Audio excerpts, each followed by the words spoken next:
Rain always made the town of Bellmere feel older than it really was. The streets turned silver beneath the streetlights.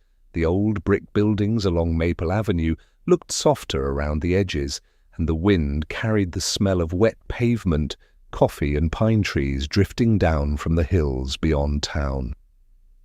By 6 o'clock, thunder rolled somewhere far behind the clouds, and the neon sign outside Silver Maple Diner buzzed weakly against the storm.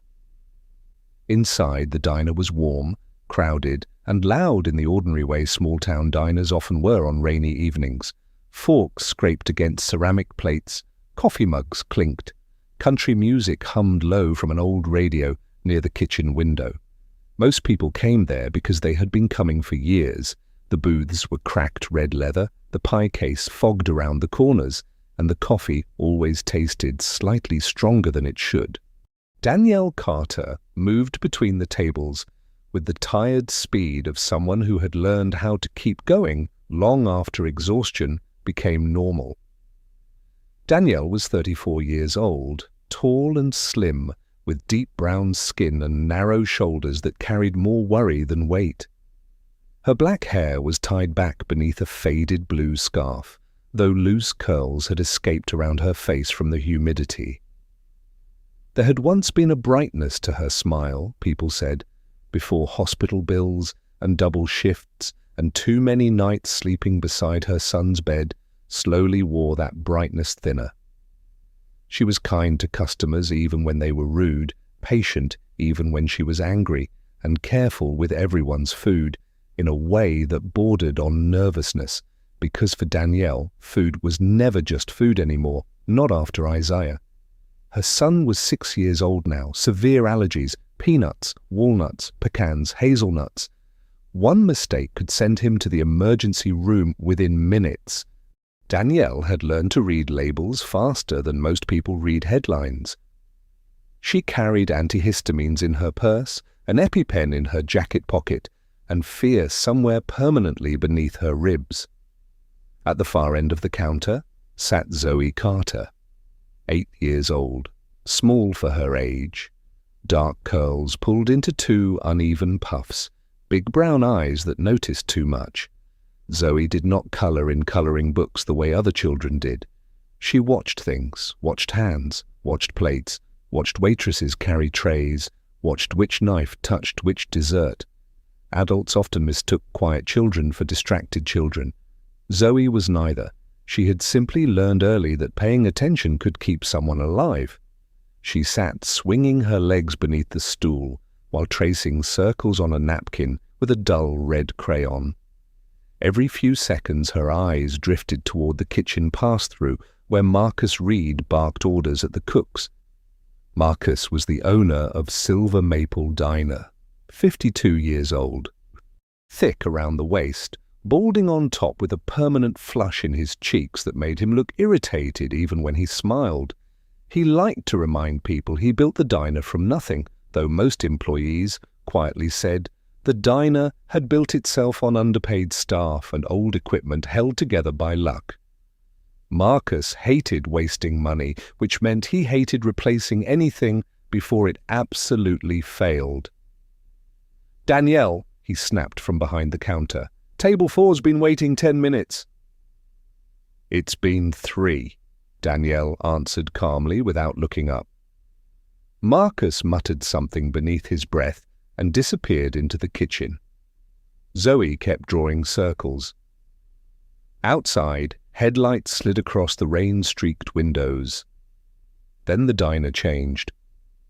Not loudly, not dramatically, just suddenly quieter, in the strange way rooms become quiet when everyone notices the same thing at once. A long black Rolls-Royce pulled into the parking lot. Even through the rain, people recognized the car. A man near the pie case lowered his newspaper. 2 teenagers in a booth stopped talking. The trucker by the window leaned sideways to look outside. The driver stepped out first with an umbrella. Then William Ashford emerged from the back seat.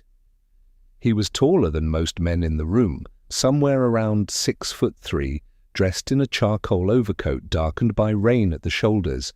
His hair, once completely black in old magazine covers, was now streaked with silver near the temples. Sharp jawline, pale grey eyes, the kind of face newspapers liked because it looked expensive even when expressionless. And William Ashford was almost always expressionless. Forbes once called him the coldest billionaire in America. Television analysts described him as brilliant, ruthless, impossible to read.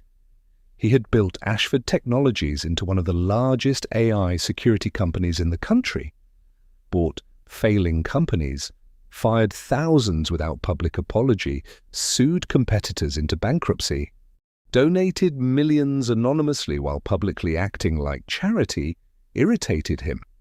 People feared him more than they liked him. And Bellmere remembered him, because 20 years ago, before New York, penthouses and private jets and magazine covers, William Ashford had been just another boy from this town. Nobody expected him to come back, especially not now, especially not after rumors began spreading that Ashford Technologies might be sold within the month. Near the front window sat Evelyn Price, pretending to stir her coffee while secretly taking photos beneath the table with her phone. Evelyn was 28, ambitious, sharp-faced, and always dressed slightly too professionally for Bellmere. She worked for the local paper but dreamed of national journalism. She believed William's return meant something bigger was happening.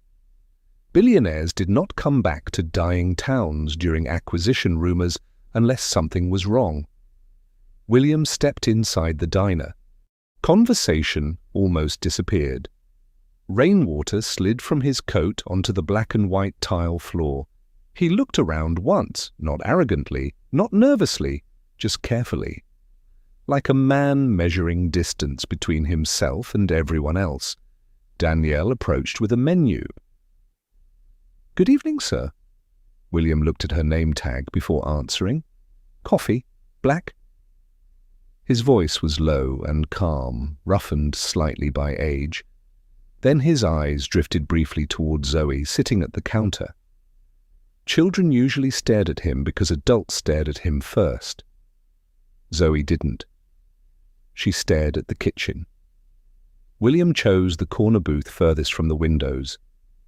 Danielle brought the coffee quickly, then hesitated. "Our pecan pie's fresh tonight," she said politely. "Best thing on the menu." For the first time, something faintly human crossed William's face. "Tastes the same as it used to?" Danielle blinked. "You been here before?" William looked toward the rain outside. "A long time ago?" Danielle smiled softly. "Then yes, probably exactly the same." Back behind the counter, Marcus cut a slice of pecan pie from the dessert case. Earlier that evening, he had sliced peanut butter pie with the same knife. He moved too quickly to care, too carelessly to notice. But Zoe noticed, because Zoe always noticed. Her crayon stopped moving, her eyes fixed on the knife. Marcus slid the pie onto a plate. Danielle carried it toward William's table. Outside, thunder rolled again. William thanked her quietly. Then he picked up the fork. Steam curled from the coffee beside him. The diner lights hummed overhead. He cut into the pie. Zoe stood so suddenly her stool nearly tipped backward. Fear crossed her face with terrifying speed. Not fear of William Ashford, fear of what was about to happen. William lifted the fork toward his mouth, and Zoe screamed, "Don't eat that!" The fork stopped less than an inch from William's lips. The entire diner froze. Nobody moved, nobody spoke. Rain hammered the windows. William slowly lowered the fork. Then he looked across the diner at the little girl standing beside the counter, trembling so hard her hands shook against the red countertop. And what unsettled him most was this. She was not looking at him like he was dangerous. She was looking at the pie that way. Nobody in Silver Maple Diner moved for nearly 3 seconds after Zoe screamed. The sound still seemed trapped in the air above the booths, hanging between the smell of coffee and rainwater and warm pie crust. William Ashford sat perfectly still in the corner booth with the fork suspended halfway above the plate.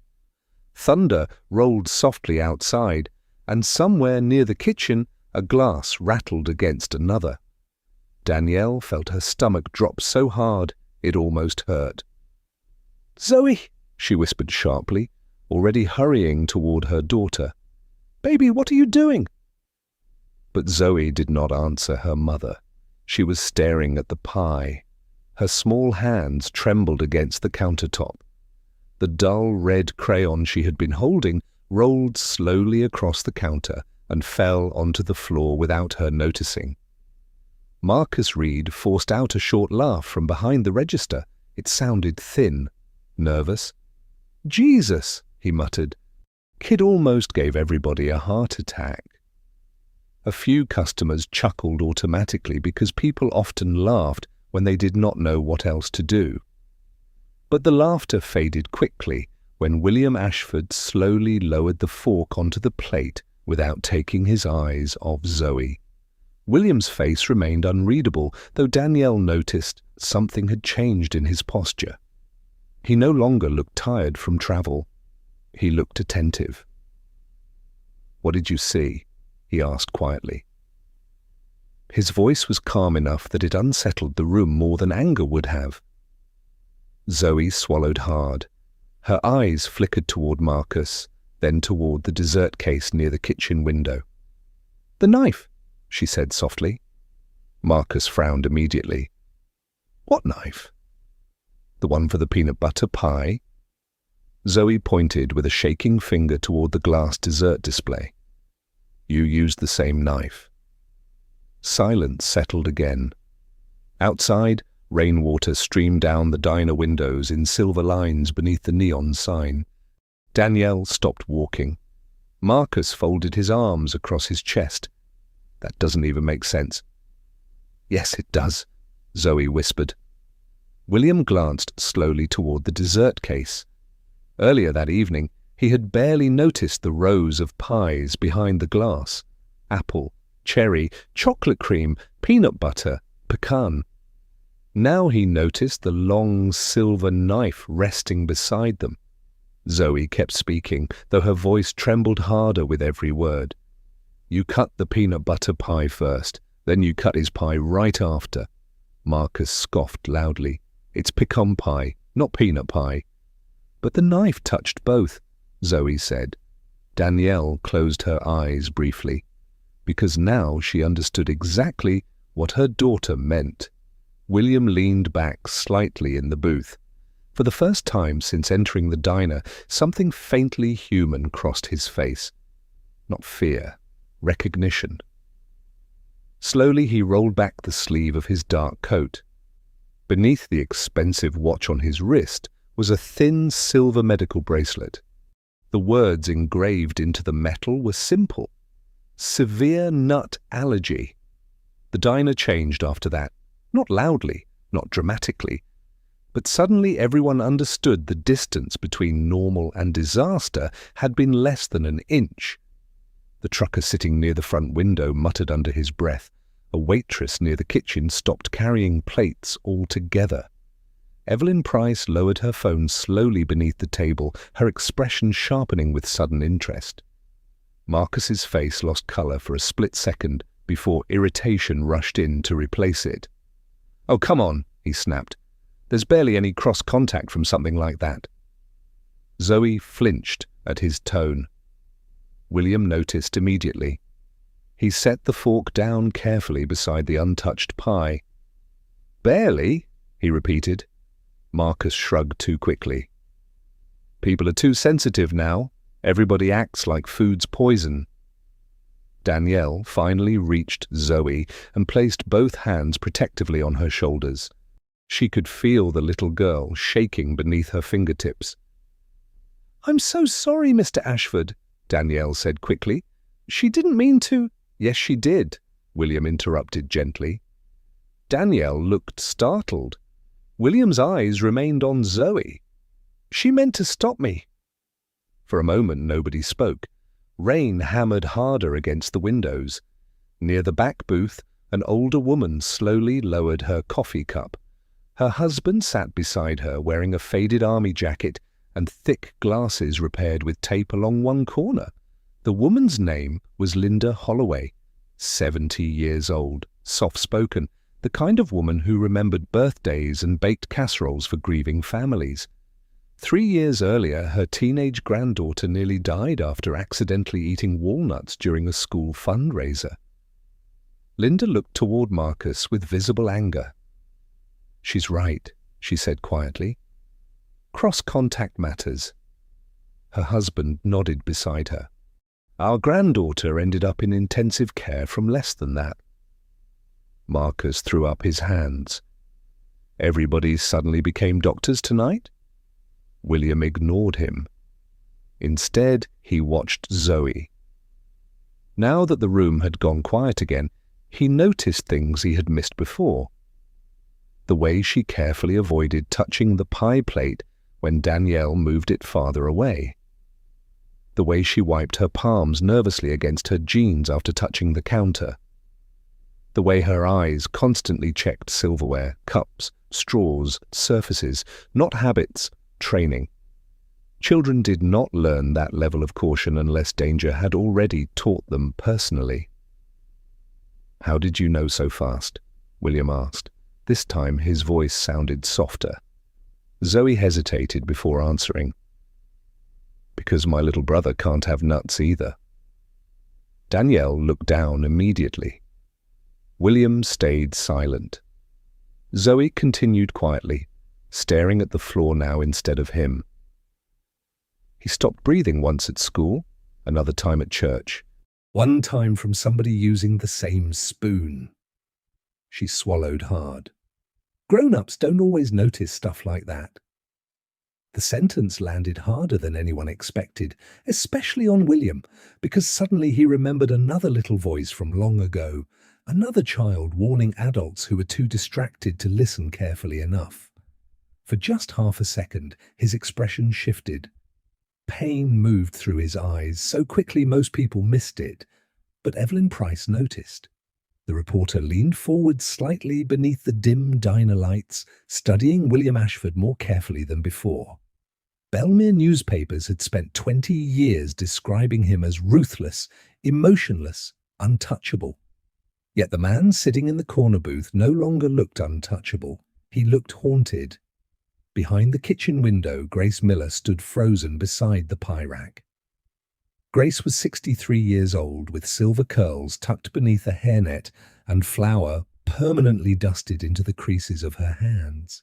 She had worked at Silver Maple Diner since before Zoe was born. Most customers loved her because she remembered everyone's favorite orders and always slipped extra fries onto children's plates. But Grace almost never argued with Marcus anymore, not after her husband's stroke last winter. Hospital bills had turned fear into obedience. Now she stared at the untouched pecan pie with guilt slowly spreading across her face, because she had seen Marcus use the same knife. And she had said nothing. William finally looked away from Zoe and toward Marcus. "You should use a clean knife," he said calmly. Marcus opened his mouth immediately, defensive anger already rising again. But before he could speak, Zoe whispered something so quietly only the nearest tables heard it. "I thought he was going to die." And suddenly, the diner did not feel noisy anymore. It felt fragile, like every person inside had just realized how quickly an ordinary evening could have become something terrible. The silence inside Silver Maple Diner no longer felt confused. It felt heavy. William Ashford sat unmoving in the corner booth while rain battered the windows hard enough to blur the parking lot into streaks of silver and black. The untouched slice of pecan pie remained exactly where Zoe had stopped it, the fork resting beside the plate like evidence nobody wanted to acknowledge aloud. Marcus Reed grabbed a dish towel from behind the counter and wiped his hands aggressively, even though they were already dry. "This is insane," he muttered. Over a damn pie. William looked at him calmly. "Leave the plate there." Marcus laughed once under his breath. "You planning to sue a diner because somebody used the wrong knife?" "No," William said quietly. "I'm planning to understand whether this was carelessness or habit." The sentence landed differently. Carelessness sounded accidental. Habit sounded dangerous. Near the coffee station, Danielle felt fear tightening in her chest so hard she could barely breathe correctly.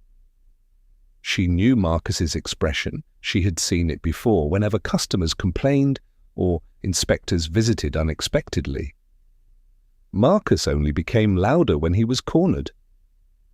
"Mr. Ashford," Danielle began carefully, "maybe we should just make you another dessert." William shook his head once. "No." His pale eyes shifted briefly toward Zoe standing beside her mother. "Because if she noticed this tonight, it probably wasn't the first time." Marcus slammed the towel onto the counter. "You got a kid yelling in my restaurant and suddenly everybody thinks I'm poisoning people?" "Cross contact can kill people," Linda Holloway answered sharply from her booth. Marcus turned toward her immediately. "You still here?" "My husband paid for his dinner same as everybody else." The old man beside Linda nodded slowly without looking up from his coffee. Rainlight reflected weakly across the taped corner of his glasses. William reached into the inner pocket of his coat and removed his phone. The movement was smooth, practiced, controlled. Danielle noticed Marcus straighten slightly. People in Bellmere knew lawsuits ruined small businesses faster than storms did. William dialed a number from memory. The diner listened quietly. "Yes," he said after a moment. "I need you at Silver Maple Diner." He paused. "And call County Health Inspection on the way." Marcus barked a laugh. "You serious?" William ignored him completely. "And bring someone who can access local compliance records." He ended the call. Zoe stared at him carefully now, no longer frightened exactly, but studying him the same way she studied dangerous things in kitchens and grocery stores. Danielle crouched beside her daughter. "Baby," she whispered softly, "go sit down, okay?" But Zoe shook her head. "No." Danielle looked exhausted suddenly, more exhausted than before. William noticed the shadows beneath her eyes, the stiffness in her shoulders, the way one hand unconsciously touched the pocket of her apron where she likely kept medication. Fear, recognized fear quickly. Behind the kitchen window, Grace Miller finally stepped forward. She moved slower than she once had. Years standing beside ovens had bent her back slightly forward, and arthritis stiffened her fingers during cold weather. But Grace still carried herself with quiet gentleness. Customers trusted her because she looked like every grandmother who ever fed people before feeding herself. "Marcus," she said softly, "maybe we should just tell the truth." Marcus turned toward her instantly. "Stay out of this." Grace flinched. William noticed that too. "What truth?" he asked. Grace hesitated long enough for guilt to become visible on her face. "The knives should have been separated months ago." Marcus's expression darkened immediately. "We don't have room for all that extra nonsense." Grace looked down at the floor. "I told you after the Peterson boy got sick last winter." Danielle closed her eyes briefly. William leaned back slowly in the booth. "The Peterson boy?" Nobody answered immediately. That silence answered enough already. Outside, another car pulled into the parking lot. A tall woman in a dark raincoat stepped out carrying a leather folder beneath one arm. Her auburn hair was tied tightly at the back of her head despite the weather, and she walked with the sharp, efficient posture of someone who disliked wasting time. Caroline Pierce, William's private attorney, 42 years old, precise, intelligent, raised in Chicago by two criminal defense lawyers who taught her emotions were distractions people used against you. Caroline rarely smiled in public and never entered rooms unprepared. She stepped inside the diner, removed her wet gloves, and immediately assessed the situation in one sweeping glance. "William," he gestured lightly toward the pie. "Nobody touches anything." Caroline nodded once without asking questions. Marcus threw his arms outward. "This is unbelievable." "No," Caroline answered calmly. "What's unbelievable is that your kitchen apparently ignores allergy protocols in a public restaurant." Marcus opened his mouth again, but the bell above the diner door rang before he could answer. This time Detective Helen Brooks entered. Helen was in her late 30s, broad-shouldered, practical, and carried herself with the kind of steady confidence small-town detectives developed after years handling domestic disputes, drunk drivers, and missing teenagers with equal patience. Her dark curls were damp from rain, and faint freckles crossed her nose beneath tired eyes that had learned to distrust convenient explanations. Unlike Carolyn, Helen immediately noticed Zoe first. Children standing silently in tense rooms always meant something serious had happened.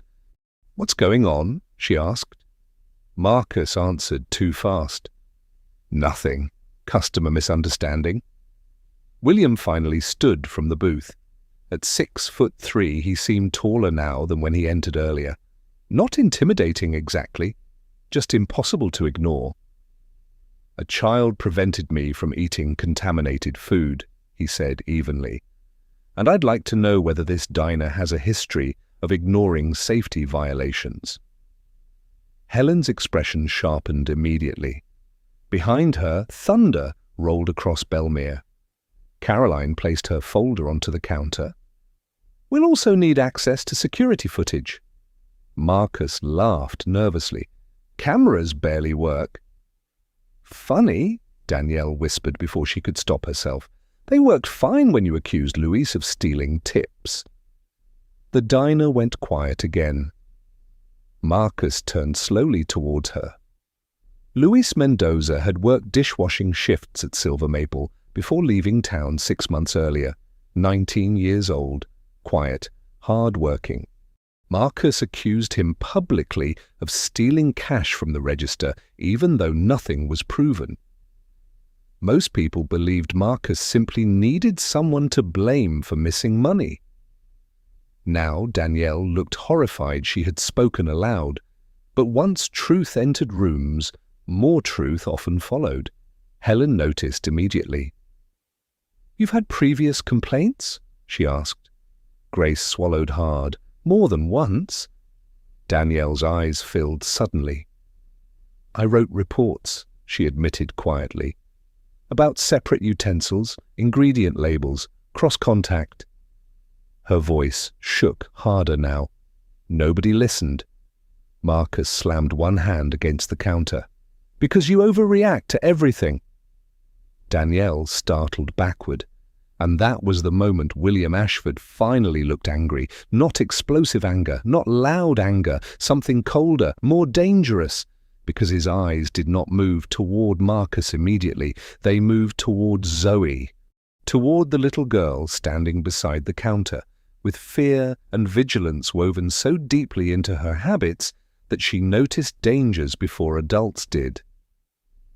William stared at her for a long moment. Then he said quietly, almost to himself, "A child shouldn't have to learn how to save grown people from their own carelessness." Nobody answered him, because nobody in the diner believed he was talking only about tonight anymore. Marcus Reed had always been the kind of man who became cruelest when embarrassed. The moment William Ashford spoke those quiet words about children protecting adults, Marcus's face hardened into something uglier than anger. The red flush beneath his skin spread upward toward his bald scalp, while rainwater rattled violently against the diner windows behind him. "This whole thing started because somebody's kid doesn't know how to behave in public," he snapped. Danielle froze. Zoe lowered her eyes immediately. Marcus pointed across the diner with the dish towel still clenched in his fist.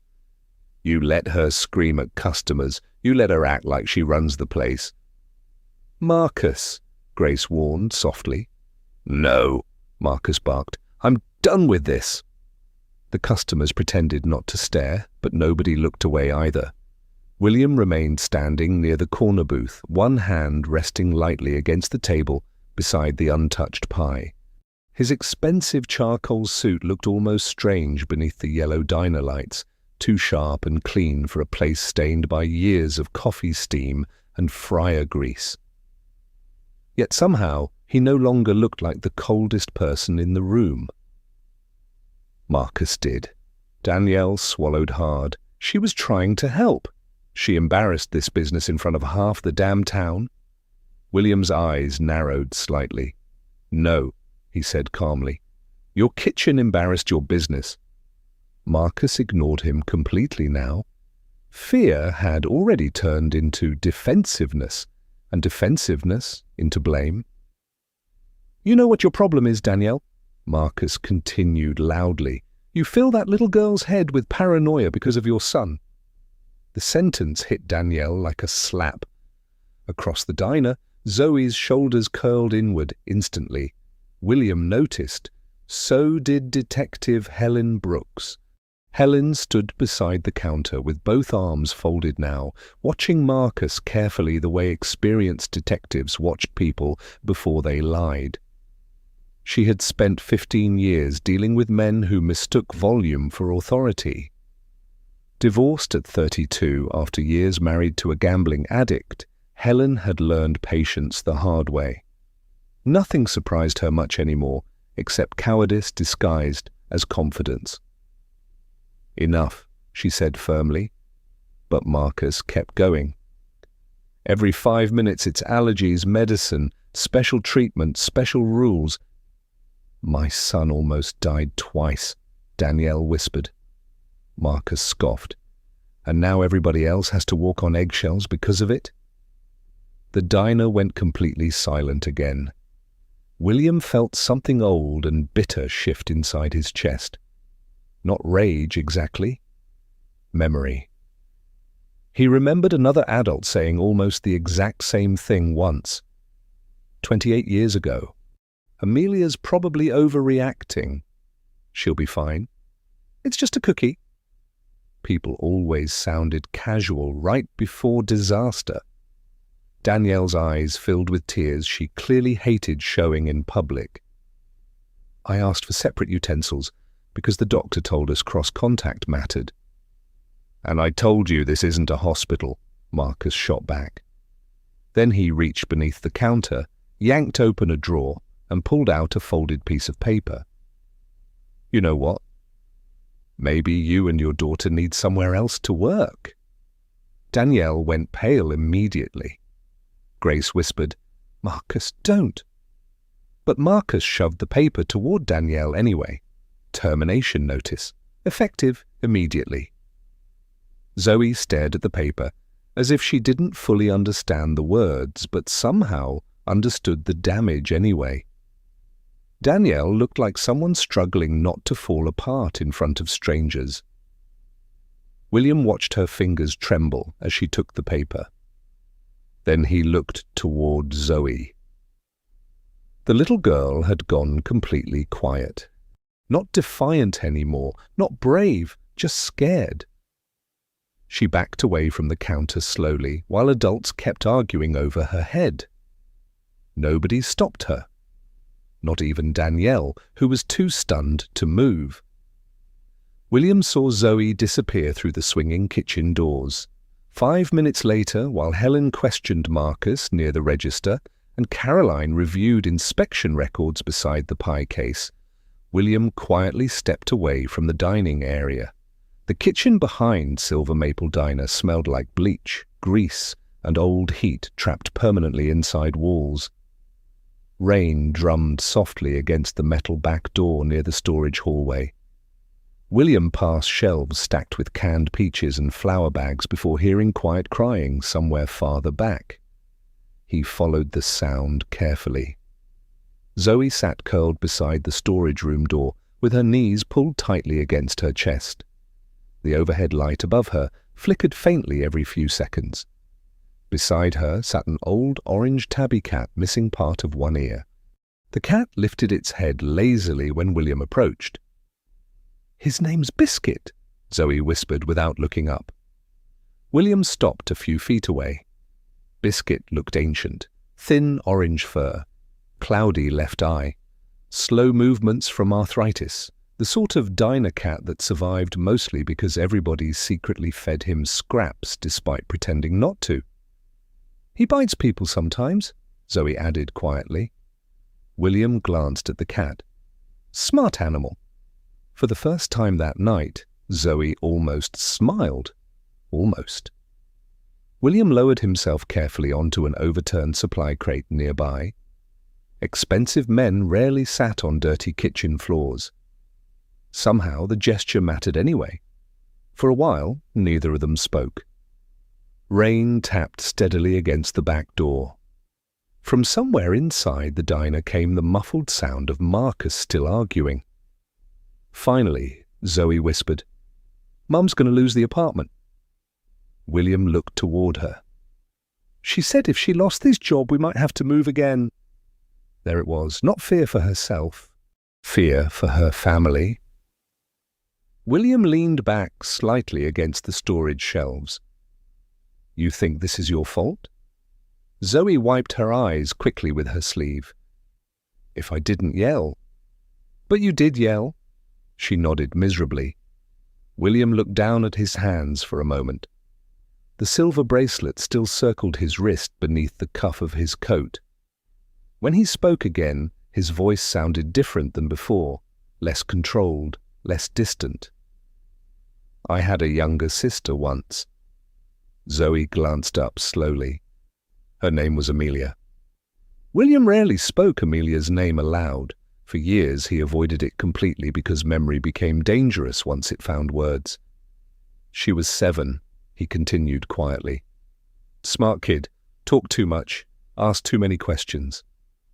A faint sadness crossed his face. She liked strawberry milkshakes and hated thunderstorms. Outside, thunder rolled softly as if the storm itself remembered. One afternoon she ate something at a birthday party she wasn't supposed to. William stared toward the flickering kitchen light instead of Zoe now. The adults around her kept saying the same thing. He swallowed once. "She'll probably be okay." The words sounded hollow in the storage room. Zoe hugged her knees tighter. William's jaw tightened slightly before he continued. "Probably is a dangerous word when people are careless." For the first time since entering the diner, his cold mask cracked completely, not dramatically, just enough for grief to show beneath it. She died before the ambulance arrived. Zoe stared at him silently. The billionaire from magazine covers suddenly no longer felt enormous or frightening. He just looked tired, very tired. William finally looked directly at her. "What you did tonight," he said softly, "is what the adults around Amelia should have done." Zoe blinked hard. "You listened," he continued. "You paid attention. You spoke up when everybody else stayed quiet." The little girl's breathing slowed gradually. And for the first time since William Ashford entered Silver Maple Diner, Zoe no longer looked at him like he was the most dangerous thing in the room. Back in the dining area, Danielle sat alone at the counter, staring at the termination paper in her hands, while Grace quietly slipped something small into her apron pocket. A key? Grace leaned close enough that Marcus wouldn't hear. "There's an old apartment above my sister's bakery," she whispered gently. "If things get bad, you can stay there a while." Danielle nearly broke down again. At that exact moment, William's phone vibrated inside his coat pocket. Caroline glanced toward the screen before handing it over. "Board of Directors, 3rd call in an hour." New York wanted him back immediately. William stared at the phone for a long moment while rain continued hammering Bellmere outside. Then he silenced the call without answering. And somewhere near the register, Detective Helen Brooks quietly asked Marcus Reed a new question about missing insurance records from the last 2 years. This time, Marcus didn't answer right away. By the next morning, Bellmere already sounded different. Rain still lingered in the streets, trapped in gutters and dripping from telephone wires beneath the grey Georgia sky, but the town itself hummed with the restless energy of people sharing the same story at the same time. Silver Maple Diner had always been the kind of place where gossip travelled faster than traffic. By sunrise, half the county already knew a little black girl had stopped billionaire William Ashford from eating contaminated pie. By noon, somebody uploaded the security footage online, not the full recording, just the moment Zoe screamed. The video lasted less than 20 seconds, William Ashford raising the fork, the diner freezing, a child shouting, "Don't eat!" And then silence. Millions of people watched it by evening. At first, Evelyn Price thought the story would explode into scandal.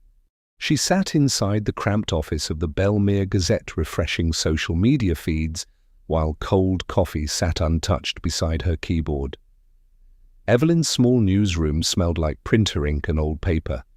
She had worked there 3 years, hoping one day to leave Bellmere behind, but this was the first story she ever covered that felt larger than the town itself.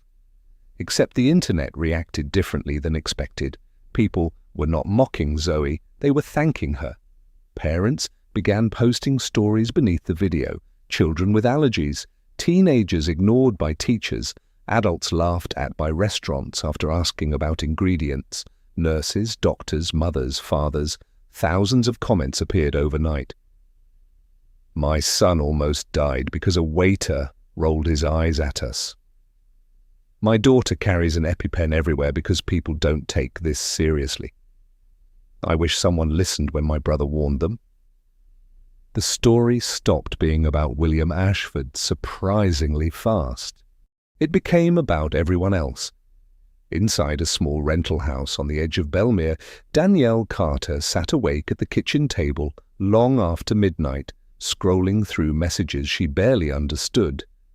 The house was narrow and old, with weak plumbing and windows that rattled during storms. She had rented it for 6 years because it was the only place she could barely afford while raising 2 children alone. Isaiah sat beside her in oversized dinosaur pajamas, eating dry cereal from a plastic bowl. He looked smaller than most 6-year-olds because illness had stolen weight from him too many times. Thin wrists, huge brown eyes matching Zoe's, a tiny scar near his collarbone from emergency treatment years earlier. "You're famous now," he told Zoe quietly. Zoe groaned from the couch and buried her face beneath a blanket. She hated it already. At school that morning, older kids had whispered when she walked through the hallway. One teacher asked for a picture with her. Another student called her the Pie Girl. Zoe did not want to become famous. She only wanted people to stop almost killing her brother. Danielle watched her daughter carefully from the kitchen table. Since the diner incident, Zoe had become quieter again. Not frightened exactly, just overwhelmed by suddenly being seen by too many strangers. A soft knock came at the front door. Grace Miller stood outside carrying 2 grocery bags against her chest. The old woman looked exhausted beneath the porch light. Her silver curls escaped loosely from beneath a knitted cap, and dark circles hung beneath her eyes from another sleepless night at the hospital with her husband. But she still smiled gently when Danielle opened the door. "I brought groceries," Grace said simply. Danielle's eyes filled immediately. "You didn't have to." "Yes, I did." Inside one bag sat bread, canned soup, fruit, and allergy-safe snacks carefully checked for Isaiah. Grace had circled ingredient labels in black marker to make them easier for Zoe to read. Isaiah hugged the cereal box tighter. "Mum," he whispered, "nobody checks labels for us except Zoe." Grace looked toward him softly. "Well, they should." Meanwhile, across town, Marcus Reed sat alone inside the nearly empty diner, staring at printed documents spread across the counter. Insurance audits, inspection complaints, county inquiries. Detective Helen Brooks had spent most of the morning inside Marcus's office reviewing records. What began as food safety negligence was slowly turning into something larger. Missing inspection reports, altered invoices, expired food inventory, billed as fresh product. Marcus looked tired now instead of angry. His shirt hung wrinkled beneath his suspenders, and sweat permanently dampened the back of his collar despite the cold weather. "You're making this sound criminal," he muttered while Helen flipped through paperwork. Helen barely looked at him. If records disappeared intentionally, it might be. Marcus rubbed both hands across his face. "Everybody cuts corners. Not everybody hides complaints." Near the diner window, Caroline Pierce spoke quietly into her phone while watching traffic pass outside. She wore another perfectly tailored coat, charcoal grey this time, though Bellmere mud still stained the hem from parking lots and sidewalks. Caroline had spent 20 years around powerful executives and difficult negotiations, but even she looked mildly surprised by the public reaction online. "Nobody's attacking him," she told William after ending the call. "They're practically turning the child into a folk hero." William sat silently in the same booth from the night before. The untouched pie plate was gone now, but he kept staring at the empty space where it had been. "You're still here?" Caroline added carefully. William didn't answer immediately. Because she was right. He should have already returned to New York. Board members kept calling every few hours demanding meetings about the pending company sale. Investors wanted statements, news stations wanted interviews. Yet William remained in Bellmere longer than anyone expected, longer than he expected. Outside the diner window, he watched Danielle helping Isaiah out of an old sedan across the street. Zoe walked beside her little brother holding his hand tightly, despite looking embarrassed by people recognizing her. William noticed something strange then. Isaiah was smiling. Not cautiously, not nervously, actually smiling. Across the street stood a small restaurant William vaguely remembered from childhood called Parker's Grill. New ownership, newly renovated. A handwritten sign near the entrance read, "Allergy-safe menu available." Isaiah pointed excitedly toward it, while Danielle looked visibly uncertain. Then Zoe checked the menu tape near the door, carefully, methodically. Only after reading every ingredient did she finally nod at her mother. Danielle relaxed instantly. William watched the entire thing through the diner window without speaking. Inside Parker's Grill, a waitress named Nina greeted the Carter family warmly. Nina was 23, round-faced, cheerful, and missing part of her left thumb from a boating accident years earlier. She wore bright sunflower earrings and spoke directly to Isaiah instead of around him like many adults did. "We keep separate prep stations," she told him proudly. "You're safe here." Isaiah looked stunned. Children who lived with fear recognized safety immediately because it felt unfamiliar. Later that week, Silver Maple Diner closed temporarily under county review. Most people assumed it would never reopen. Danielle certainly did. So when a plain envelope appeared in her mailbox 3 mornings later, she opened it expecting another bill. Instead, inside she found a polished brass key attached to a small, handwritten note. "Come see the diner tomorrow morning. No signature." Danielle stared at the key for a long time while morning sunlight crept slowly across the kitchen table. And somewhere across town, William Ashford sat alone in a parked black Rolls-Royce watching Silver Maple Diner through the windshield as construction crews quietly replaced the old sign above the entrance. 3 weeks later, the rain finally stopped falling over Bellmere. The town looked cleaner without it somehow. The sidewalks along Maple Avenue dried beneath pale autumn sunlight, and for the first time in days people sat outside coffee shops again, instead of hiding beneath awnings and umbrellas. The red neon sign above Silver Maple Diner buzzed softly in the afternoon light, but everything beneath that sign had changed. The old dessert case was gone. The cracked shelves behind the counter had been replaced with polished steel racks labeled carefully in black lettering. Blue cutting boards hung beside blue-handled knives, red boards beside red knives. Allergy-safe utensils sat separately inside sealed containers. Ingredient charts were framed neatly beside the kitchen pass-through where every employee could see them. The diner no longer smelled like old grease and neglect.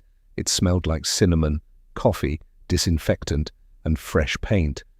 Danielle Carter stood behind the register wearing a clean, cream-colored blouse beneath a dark apron with manager stitched into the corner. She still looked tired sometimes because motherhood did not magically stop being difficult, but the fear that once followed her around the diner had finally loosened its grip. People noticed it in the way she stood now, straighter, calmer, safer. The county inspection certificate hung proudly near the entrance. Grace Miller ruled the kitchen like a quiet general. At 63, Grace still moved slower than the younger cooks, but everybody listened when she spoke. She had reorganized the entire kitchen herself over the last 3 weeks, sometimes staying past midnight labeling ingredients by hand because she trusted caution more than memory. "No guessing," she repeated constantly. "Guessing gets people hurt." Even the younger employees repeated it now. One of them was Tyler Brooks, a skinny 19-year-old culinary student with freckles scattered across his nose and nervous energy in every movement. Tyler volunteered to help redesign the allergy-safe prep station after his younger cousin developed severe dairy allergies the year before. He checked labels 3 times before serving anything and apologized excessively whenever he made mistakes. Grace liked him immediately. "Careful people make better cooks," she told him once. Near the front counter, a small wooden sign hung beneath the dessert menu. "If someone warns you about danger, listen first." Customers stopped to read it almost every day. Some nodded quietly afterward, others stared longer than expected. At the far end of the diner, Zoe sat helping Isaiah color paper menus with crayons, while Biscuit, the orange tabby, slept across the booth beside them. The old cat had gained weight recently because every employee secretly fed him pieces of turkey from the kitchen. Isaiah looked healthier too. Not dramatically, but enough. The constant tightness around Danielle's chest eased every time she noticed him eating without fear. For the first time in years, her son ordered food at restaurants instead of bringing meals from home inside plastic containers. That afternoon, he proudly ate grilled cheese and tomato soup from Silver Maple's new allergy-safe menu, while swinging his legs happily beneath the booth. "We should eat here forever," he announced. Zoe rolled her eyes dramatically. "You can't eat grilled cheese forever." "Yes, I can." "You'll explode." Isaiah grinned. "Worth it." Danielle laughed quietly from behind the register. The sound surprised her. She had not laughed much inside Silver Maple before. The bell above the diner door rang softly around 4 o'clock. Conversation lowered immediately, though not with fear this time. William Ashford stepped inside. No cameras followed him today. No reporters waited outside. Bellmere had slowly grown used to seeing the billionaire around town over the last few weeks. People still stared sometimes, but now they nodded too. William wore a dark wool coat over a charcoal sweater instead of one of his expensive suits. Without New York boardrooms surrounding him, he looked less like a corporate myth and more like an aging man carrying too many years quietly. He paused near the entrance long enough to study the diner. The changes, the signs, the careful organization. Then his eyes found Zoe. She noticed him immediately. For half a second, William expected her usual cautious stare. Instead, she smiled. Small, quick, real. "You came back," Isaiah blurted happily before Danielle could stop him. William looked mildly startled. Then something softened around his eyes. "I suppose I did." Danielle approached from behind the counter holding a fresh coffee mug. "Black coffee?" William nodded once. "Still the best decision on the menu." Grace snorted loudly from the kitchen. "That's because you still haven't tried my peach cobbler." A few customers laughed. 3 weeks ago, nobody inside Silver Maple would have joked comfortably around William Ashford. Now even he looked faintly amused. Zoe slid carefully from the booth and disappeared behind the counter before Danielle could ask what she was doing. A minute later, she returned carrying a white dessert plate with both hands. On it sat a slice of pecan pie, but this pie looked different somehow, cleaner, carefully plated, safe. Zoe walked slowly toward William's booth while Tyler nervously watched from the kitchen like a scientist waiting for test results. "I checked everything twice," Zoe said seriously as she set the plate down. "Blue knife, separate tray, fresh gloves." William looked at the pie for a long moment. Outside the diner windows, sunlight finally pushed through thinning grey clouds. "Still scared of pie?" Zoe asked quietly. The diner seemed to hold its breath. William looked up at her. Then very slowly he smiled. Not the polished smile from magazine covers. Not the cold public smile investors expected. Something smaller, warmer. Possibly the first honest smile Bellmere had seen from him in years. "No," he said softly. "I just learned that sometimes the people who save us are the smallest ones in the room." Zoe looked embarrassed immediately. William picked up the fork. Danielle stopped breathing for a second. So did Grace. So did Tyler. William took a bite. Nothing happened. No panic. No fear. No ambulance. Just pie. Warm. Safe. Ordinary. And somehow that ordinary moment felt enormous. Outside, rainwater finally stopped dripping from the diner roof. Later that evening, while sunset turned the diner windows gold, Caroline Pierce called from New York one last time. "The board wants your final answer by tomorrow morning." William stood near the front window watching Zoe help Isaiah spell difficult words from a science workbook. "No sale," he answered simply. Caroline went silent for 2 seconds. "You're sure?" William looked toward the little wooden sign near the counter. "Listen first." "Yes," he said quietly. "I'm sure." The following week, Ashford Technologies announced a national childhood allergy education initiative funded personally by William Ashford himself. Schools across Georgia would receive emergency allergy training kits and food safety programs by spring. Bellmere residents acted shocked. Zoe did not. Because she already knew William Ashford better than the newspapers did. As evening settled over Silver Maple Diner, William prepared to leave quietly. Before stepping outside, he placed a sealed envelope beside Zoe's crayons. "What's this?" she asked. "Something for later." Then he walked toward the door before she could open it. Inside the envelope sat scholarship documents covering Zoe Carter's education through college. But Zoe never looked inside right away. Instead, she ran toward the window beside Isaiah. Outside, William stood beside the black Rolls-Royce beneath the fading orange sky. The wind lifted slightly around his coat while Bellmere glowed warmly behind him. Inside the diner, Zoe laughed at something Isaiah whispered, a real laugh this time. William watched the reflection of that laughter through the glass. Then quietly, almost invisibly, he smiled again before getting into the car. And for the first time in a very long time, the future no longer felt like something he needed to escape from. Sometimes the people who save lives are not the loudest people in the room. Sometimes they are the quiet little girl who chooses to speak when everyone else stays silent. This story reminds us that kindness is not weakness, caution is not inconvenience, and listening can mean everything to someone fighting battles we cannot see. In everyday life, we never truly know what another person is carrying. A food allergy, a sick child at home, a hidden fear, a painful memory. One small act of care can change someone's entire world. William Ashford learned that money cannot protect people from loneliness, grief, or regret.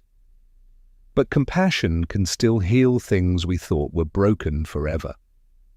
And Zoe showed us something even more important.